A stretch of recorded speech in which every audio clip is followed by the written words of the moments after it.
കഴിഞ്ഞ ദിവസം ഞങ്ങൾ തന്നെ റിപ്പോർട്ട് ചെയ്തൊരു വാർത്തയാണ്. മ്യാൻമറിലെ അരക്കൻ ആർമി അവർ ബംഗ്ലാദേശിലെ സെയിന്റ് മാർട്ടിൻ ദ്വീപ് കൈയടക്കിയിരിക്കുന്നു. തന്ത്രപ്രധാനമായിട്ടുള്ള സെയിന്റ് മാർട്ടിൻ ദ്വീപിൽ ബോട്ടുകൾ അടക്കം പോകുന്നത് ഇപ്പോൾ ബംഗ്ലാദേശ് നിരോധിച്ചിരിക്കുകയാണ്. അവിടെ അരക്കൻ ആർമിയുടെ ഒരു വിങ് തമ്പടിച്ചിട്ടുണ്ട് എന്നുള്ളതാണ്. എന്നിരുന്നാലും ഇന്ത്യയും ഈ വിഷയത്തെ വളരെ ജാഗരൂകമായി തന്നെ നിരീക്ഷിക്കുകയാണ്.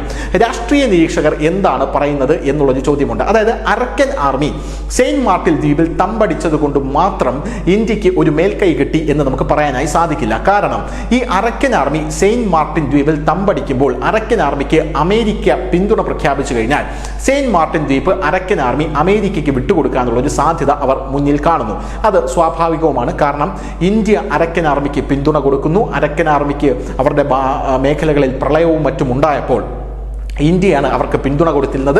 ഇന്ത്യ അവർക്ക് ഡിസാസ്റ്റർ റേറ്റ്സ് എല്ലാം നൽകിയിരുന്നു എന്നുള്ളത് ഒരു വസ്തുതയാണ്. പക്ഷേ ഇന്ത്യയെക്കാളും വലിയൊരു രാജ്യം ലോക പോലീസായിട്ടുള്ള അമേരിക്ക അരക്കൻ ആർമിക്ക് പിന്തുണ കൊടുത്തു കഴിഞ്ഞാൽ അവർ അതിലേക്ക് പോകും എന്നുള്ളത് നമുക്ക് നിസ്സംശയം പറയാനായി സാധിക്കും എന്നുള്ളതാണ് ഇപ്പോൾ രാഷ്ട്രീയ നിരീക്ഷകരുടെ വിലയിരുത്തൽ എന്ന് പറയുന്നത്. ചുരുക്കി പറഞ്ഞാൽ അരക്കൻ ആർമി അമേരിക്ക ചോദിച്ചു കഴിഞ്ഞാൽ സെയിന്റ് മാർട്ടിൻ ദ്വീപ് അമേരിക്കയ്ക്ക് കൊടുക്കാനുള്ള സാധ്യത വളരെ വലുതാണ്.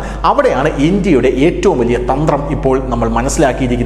ഇന്ത്യയിൽ നിന്നും പടക്കപ്പലുകൾ അരക്കൻ ആർമിയുടെ ഈ സെയിന്റ് മാർട്ടിൻ ദ്വീപ് കേന്ദ്രീകരിച്ച് നങ്കൂരമിടാനായി പോയിട്ടുണ്ട് എന്നാണ് നമ്മൾ മനസ്സിലാക്കുന്നത്. ഈ വാർത്ത നമ്മൾ പറയുമ്പോൾ 2-3 ദിവസം മുമ്പ് അമിത്ഷാ, ഇന്ത്യയുടെ ആഭ്യന്തരമന്ത്രിയായിട്ടുള്ള അമിത്ഷാ പറഞ്ഞ ഒരു പ്രസ്താവന കൂടെ നമ്മൾ ഇതിനോട് ചേർത്ത് വായിക്കേണ്ടതായിട്ടുണ്ട്. അമിത്ഷാ പറഞ്ഞത് ചിറ്റഗോങ് പോർട്ട് എന്ന് പറഞ്ഞ ബംഗ്ലാദേശിന്റെ ഒരു പോർട്ടുണ്ട്. ആ പോർട്ട് ഇന്ത്യയാണ് കരാറിനെടുത്തിരിക്കുന്നത്. അത് ബംഗ്ലാദേശിന്റെ സെയിന്റ് മാർട്ടിൻ ദ്വീപിനടുത്താണ് ആ ചിറ്റഗോങ് പോർട്ട് ഉള്ളത്.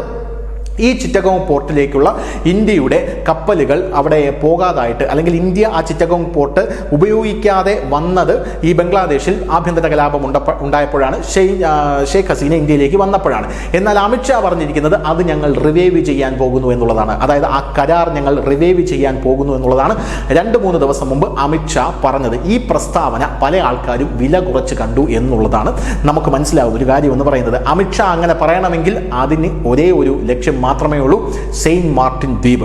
അതായത് ചിറ്റഗോങ് പോർട്ട് ഞങ്ങൾ റിവൈവ് ചെയ്യാൻ പോകുന്നു. ഇനി നോർത്ത് ഈസ്റ്റിലെ സകല വ്യാപാരങ്ങളും നടക്കാൻ പോകുന്നത് ചിറ്റഗോങ് പോർട്ടിലൂടെ മാത്രമായിരിക്കും എന്നാണ് അമിത്ഷാ പറഞ്ഞത്. അതിന്റെ പ്രധാനപ്പെട്ട കാരണം എന്ന് പറയുന്നത് അരക്കൻ ആർമി ഇപ്പോൾ നിൽക്കുന്ന സെയിന്റ് മാർട്ടിൻ ദ്വീപിലേക്ക് ഇന്ത്യക്ക് പെട്ടെന്ന്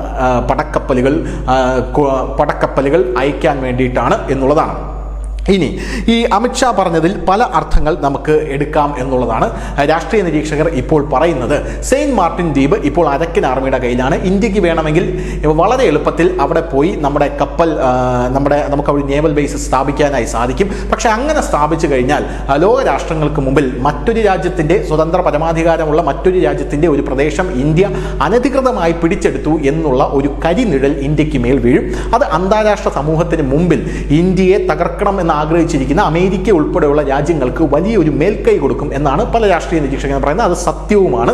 ഇപ്പോൾ നമുക്ക് ഡയറക്റ്റായിട്ട് ചെന്ന് സെയിന്റ് മാർട്ടിൻ ദ്വീപ് പിടിച്ചടക്കാൻ സാധിക്കില്ല. എന്നാൽ ചിറ്റഗോങ് പോർട്ടിൽ ഇന്ത്യയുടെ പടക്കപ്പലുകൾ നിലനിൽക്കുന്ന അത്രത്തോളം കാലം ചൈനയോ അല്ലെങ്കിൽ അമേരിക്കയോ സെയിന്റ് മാർട്ടിൻ ദ്വീപിൽ നങ്കൂരമിടാൻ വന്നു കഴിഞ്ഞാൽ അതിനു മുൻപ് നമ്മൾ നമ്മുടെ സുരക്ഷാ പ്രശ്നങ്ങൾ പറഞ്ഞുകൊണ്ട് നമുക്ക് സെയിന്റ് മാർട്ടിൻ ദ്വീപിലേക്ക് പ്രവേശിക്കാൻ സാധിക്കും. അവിടെ ഇന്ത്യക്ക് നേവൽ ബേസ് തുടങ്ങാനായി സാധിക്കും. അങ്ങനെ ഒരു റീസൺ അവിടെ നിൽക്കുമ്പോൾ ഇന്ത്യക്ക് അത് വളരെ എളുപ്പം സാധിക്കും എന്നുള്ളതാണ് ഇന്ത്യയുടെ തന്ത്രം എന്ന് പറയുന്നത്. അവിടെ ഇന്ത്യ അതുകൊണ്ടാണ് ഇപ്പോൾ ചിറ്റഗോങ് പോർട്ട് ഇന്ത്യ ഇപ്പോൾ വീണ്ടും റിവൈവ് ചെയ്തെടുത്തിരിക്കുന്നത് എന്ന റിപ്പോർട്ടുകളാണ് വരുന്നത്. പോരാത്തതിന് നമുക്കറിയാം അരക്കൻ ആർമിയുമായി ഇന്ത്യ ചർച്ച നടത്തിയിട്ടുണ്ട് എന്നുള്ളത് നമ്മൾ നേരത്തെ അറിഞ്ഞൊരു വാർത്തയാണ്. ഇനി അറിയാത്തവരുണ്ടെങ്കിൽ അറിഞ്ഞോളൂ. അതായത് അവർ നമ്മുടെ രാജ്യത്ത് ഡൽഹിയിൽ വന്ന് ചർച്ച അരക്കൻ ആർമിയുമായി നടത്തിയിരുന്നു. അത് കലാഡൻ പ്രോജക്റ്റുമായി ബന്ധപ്പെട്ടുള്ള ചർച്ചയായിരുന്നു. ഈ കലാഡൻ പ്രോജക്റ്റ് എന്ന് പറയുന്നത് മ്യാൻമറിലൂടെ ഇന്ത്യ കടത്തിവിടുന്ന ഒരു റോഡുമായിട്ട് ബന്ധപ്പെട്ട ഒരു പ്രോജക്റ്റാണ്. ഈ പ്രോജക്റ്റിന് അവിടെ സംരക്ഷണം കൊടുത്തിരുന്നത് അവിടെയുള്ള മ്യാൻമറിൽ തന്നെ 3 ട്രൈബൽ ഗ്രൂപ്പുകളാണ്. അതിലൊന്ന് അരക്കൻ ആർമിയാണ്. അതുകൊണ്ട് തന്നെ ഈ അരക്കൻ ആർമിയുടെ കയ്യിൽ ആ സമയത്ത് സ്മോൾ ആംസ്, അതായത് ചെറിയ ചെറിയ ആയുധങ്ങൾ മാത്രമേ ഉണ്ടായിരുന്നുള്ളൂ. എന്നാൽ ഇപ്പോൾ അവരുടെ കയ്യിലുള്ളത് വലിയ വലിയ മെഷീനറികളാണ്.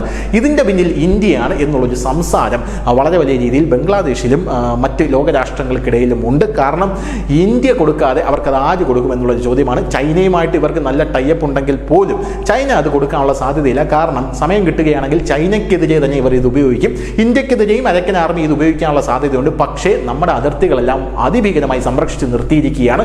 അരക്കൻ ആർമിയുടെ കൂടെ ഈ ഒരു ആക്രമണം ഉണ്ടായിക്കഴിഞ്ഞാൽ, സപ്പോസ് ഉണ്ടായിക്കഴിഞ്ഞാൽ, ഉണ്ടാകില്ല എങ്കിലും ഉണ്ടായിക്കഴിഞ്ഞാൽ തടയാനായിട്ട് എന്നുള്ളത് വേറൊരു കാര്യമാണ്. അതുകൊണ്ട് തന്നെ ചിറ്റഗോങ് തുറമുഖത്ത് ഇപ്പോൾ ഇന്ത്യയുടെ പടക്കപ്പലുകൾ നങ്കൂരമിട്ടിരിക്കാനുള്ള സാധ്യത അതിഭീകരമാണ്, വളരെ കൂടുതലാണ് സെയിന്റ് മാർട്ടിൻ ദ്വീപിൽ.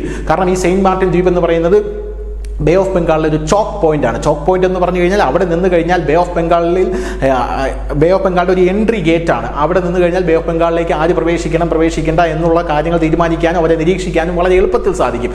അതുകൊണ്ട് ആ ദ്വീപ് അങ്ങനെ ഇന്ത്യ ആർക്കും വിട്ടുകൊടുക്കാനുള്ള സാധ്യത കാണുന്നുമില്ല. News desk, news India Malayalam.